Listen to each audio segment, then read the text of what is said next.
All right, our third and final step is creating your own answers and arguments in support of your answers. So once we're done studying an entire section on a topic, normally we'll have looked at several proposed answers to whatever philosophical question we're studying, and we'll have evaluated several arguments in support of all those different proposed answers. At the end of each section, we'll devote a little bit of time to trying to figure out what we personally think about the issue. What is our personal answer on this? And most importantly, why do you believe what you believe? What is your proposed argument in support of your proposed answer? As you can see on this slide, this amounts to giving your personal opinion and then defending your opinion with reasons. And just a little bit of a highlight right now, we're not going to be grading you on your opinion. You're never going to be graded on what you happen to be thinking about a particular issue. Instead, you're going to be graded on how well you defend your opinion. I don't really care what you wind up thinking about a particular issue, what your personal definition of knowledge happens to be, whether you think there is or is not a God, for instance, of the topics we will be discussing. But there are, from a philosophical perspective, better and worse reasons you can offer to defend your opinion.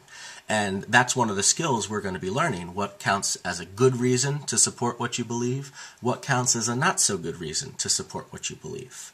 And you are going to be evaluated in a lot of what you do. Your reading responses, some of the tests, but not all of the tests. You're going to be evaluated on how good a job you do at defending what it is you happen to believe. So, there's something both reassuring and challenging about philosophy, about what we do in this class. Philosophy is a very reassuring discipline because it doesn't force you to believe anything. You get to decide what you want to believe, what you agree with and disagree with. When we put stuff on the board, when we read a particular philosopher and their argument, we don't have to believe any of that. Just because it's on the board doesn't mean you have to believe it. Doesn't mean you have to like it. You can hate it. You get to decide for yourself whether anything we talk about in class is good or bad for you. And that's really reassuring. Philosophy is, in a sense, valuing your independence. It's saying, you have the skills, you have the ability to figure out for yourself whether something's good or bad.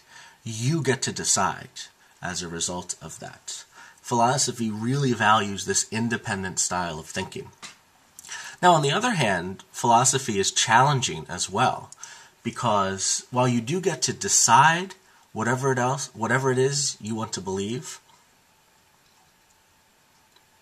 as a philosopher, we're always going to be asking you to defend what it is that you believe.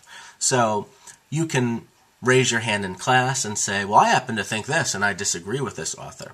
And typically my response is going to be that simple question that the 3-year-old asks. Why? Why do you disagree? What reasons do you have for disagreeing with this author? And when I do that, it might sound really challenging, like I'm calling you out on something. But I am doing that for every single aspect of what it is we all believe. That is the goal of philosophy, to constantly be asking this why question. And one of the hugely important skills or lessons to take from what it is we do in this class is to be critical of your own arguments. Be just as critical of what you happen to believe and the reasons supporting your beliefs as you are of other people's proposed answers, other people's opinions, and other people's arguments in support of their opinions. So we're going to hopefully learn to turn the skills of evaluating in on ourselves and learn to be self-critical. Always trying to come up with reasons to support what we happen to believe. And if it turns out we don't have good reasons for what we believe, we should either search for good reasons or give up that reason, give up that belief. That might involve sometimes changing our beliefs. And that can often be seen as incredibly challenging. Philosophy is asking you to consider for yourself, personally, excuse me, my cat's getting in the way.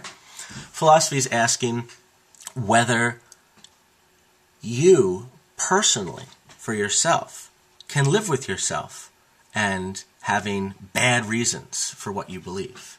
Hopefully, philosophy and what it is we do in this class will help teach us that it's important to have good reasons for what we believe. It's important to come up with solid evidence to back up our beliefs.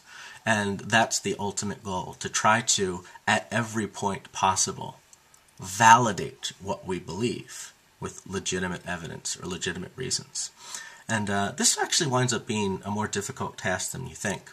I don't know about you, but there are lots of issues where I definitely believe something, but I don't really know why it is I believe what I believe. So I'll go and watch a movie, and I'll watch it with my friends, and when we leave the movie, my friends will ask, "So what'd you think?" And I'll say, "I like that movie." And my friends will say, "Oh, that movie was awful. Why did you like that movie?" And that question will actually stump me. I'll say, "I don't know. Why did I like that movie? It made me smile? I don't know." You can't come up with sometimes those reasons for why you believe what you believe. And it sometimes will take me weeks before I can even come up with and articulate the reasons why I believe what I believe. So this is part of the skill that we're going to be doing in class, and this is just a little introduction to what we'll be doing throughout the rest of the semester. So hope you like what you see, because you're going to be getting a lot more of this throughout the rest of this semester. Goodbye.